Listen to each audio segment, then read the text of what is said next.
Ce centre des congrès a été transformé en cellule d'urgence psychologique pour les victimes. C'est ici que les familles, très éprouvées, tentent d'obtenir des nouvelles de leurs proches.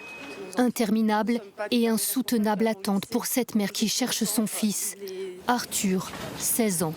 Elle s'accroche à l'espoir qu'il est encore vivant.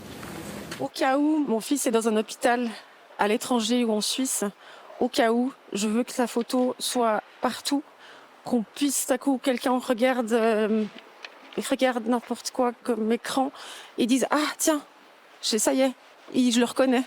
Et c'est ça que je veux aujourd'hui, en fait. Et c'est pour ça que je me mets mise à nu devant vous tous, ce qui est compliqué parce que j'aimerais pas être là maintenant tout de suite. Mais je dois retrouver mon fils.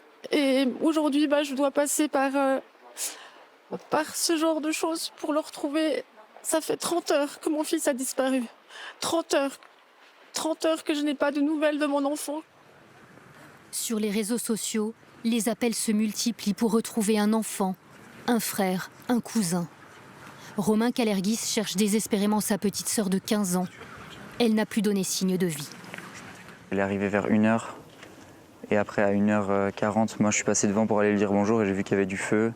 J'ai vu qu'il y avait des gens, la police, ils me laissaient pas passer. J'ai quand même essayé de passer, mais ils m'empêchaient physiquement. Du coup, j'ai rien pu faire à ce moment-là et après j'ai essayé de la trouver. Ouais. Les équipes médico-légales travaillent sans relâche à la difficile identification des victimes. Mais l'incendie a été d'une telle violence, les corps sont très abîmés. Nous avons des blessés extrêmement graves qui n'ont pas été identifiés immédiatement. Donc cette incertitude, ce temps qui passe, c'est insoutenable pour les familles. Et on est à leur côté et on leur exprime notre solidarité, on fait le maximum. Des gendarmes français spécialisés dans l'identification se tiennent prêts à partir en Suisse, prêter main forte.